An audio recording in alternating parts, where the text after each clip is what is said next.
UJ Official.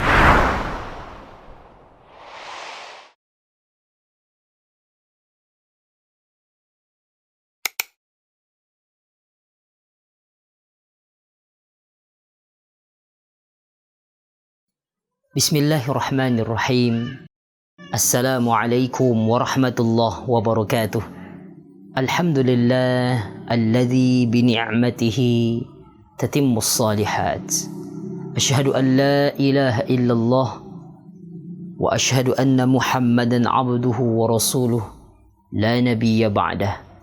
Syahadatan tunjina ila ahsanil amal wa ila ahsanil qaul. Allahumma fasalli wa sallim ala hadan nabiyil karim Sayyidina Muhammadin wa ala alihi wa sahbihi rasulillahi ajma'in, amma ba'. Ikhwatil Islam, bersyukur kita kepada Allah subhanahu wa ta'ala akan nikmat yang masih dilimpahkan oleh Allah subhanahu wa ta'ala kepada kita. Salawat teriring salam tentunya kita sampaikan kepada Nabi kita Muhammad sallallahu alaihi wasallam. Allahumma salli wa sallim wa barik alaih.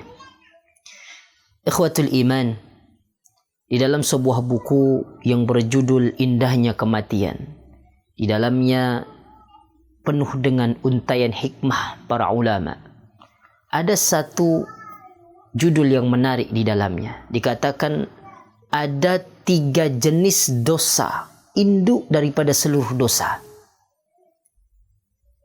Dosa yang paling tinggi di atas segala dosa. Apa itu? Yang pertama, yang Allah katakan di dalam surah Al-Baqarah tentang sifatnya iblis, sombong, angkuh, tidak mau sujud kepada Adam sebagai penghormatan yang diperintahkan oleh Allah Subhanahu wa ta'ala. Kata Allah Subhanahu wa ta'ala, wa idh qala rabbuka lil malaikati isjudu li adama fasajadu illa iblis aba wastakbar wa kana minal kafirin. Kata Allah Subhanahu wa ta'ala, sujudlah kalian semua kepada Adam. Sujud di sini kata para ulama sujudul ihtiram, penghormatan. Iblis menolak, dia takabur, sombong, gengsi, tidak mau menerima yang baik. Dalam surat yang lain dijelaskan oleh Allah, iblis ketika ditanya ma mana'aka alla tasjuda id amartuka, apa yang membuatmu tidak mau sujud wahai iblis ketika aku suruh? Apa kata iblis? Ana khairan minhu, aku jauh lebih baik daripada Adam, kata iblis. Khalaqtani min nar wa khalaqtahu min tin. Engkau ciptakan aku dari api, sedangkan engkau ciptakan Adam dari tanah. Maka kata-kata iblis ini banyak terucap di zaman kita sekarang. Aku jauh lebih baik daripada engkau, aku jauh lebih baik daripada dia. Bukankah ucapan-ucapan ini yang merusak keimanan kita kepada Allah? Sombong. Kesombongan yang hakiki, kata Nabi, fatarul haq wa ghamtun nas, menolak kebaikan ketika ada yang menasihati, kemudian orang yang menasihati itu diremehkan, dicemoohkan, dicaci.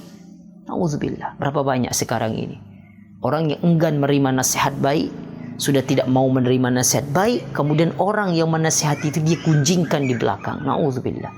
Dosa pertama, dosa sombong, angkuh. Lalu yang kedua, masih di dalam surah Al-Baqarah, Allah jelaskan tentang kisah Nabi Adam dan Hawa ketika diturunkan dari surga. Penyebabnya satu, karena sifat tamak, at-tama'u. Ingat ketika Allah katakan kepada Nabi Adam, uskun anta wa zawjukal jannah. Kata Allah, nikmat sudah banyak ku kasih. Menetaplah engkau di surga ini. Makanlah semua apa yang bisa. Nikmati semuanya. Tapi kata Allah, fala taqraba hadhihi syajarah. Namun jangan dekati pohon ini. Permasalahannya bukan mendekati pohon, tapi sifat tidak mau taat kepada Allah. Karena dihasut oleh Hawa.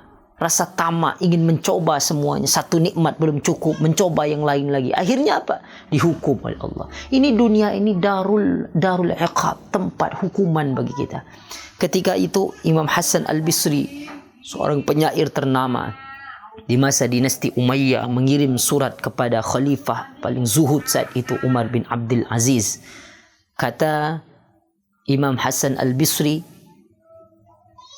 kepada Umar bin Abdul Aziz, ingatlah, katanya, innama unzila Adam ila dunya uqubatan. Dunia ini bukan tempat kenikmatan. Ingatlah, kata Imam Hasan Al-Bisri, Nabi Adam diturunkan dunia ini sebagai iqab, hukuman dari Allah. Fahdharha, hati-hati, katanya. Jadi dunia ini tempat hukuman, ikhwah. Kalau kita bersungguh-sungguh mencari kenikmatan dunia, sebenarnya hakikatnya kita sedang menikmati hukuman-hukuman ini. Adakah yang lebih betah hidup di dalam sebuah jeruji, dinding jeruji dengan penuh hukuman, walau nikmat di dalamnya namun tidak bebas? Ikhwatul iman. Maka ini sebenarnya menjadi peringatan bagi kita bahwa ketamaan kita terhadap dunia ini membuat murka Allah. Semakin kencang hukuman kita di dunia karena kehidupan yang hakiki di akhirat kelak.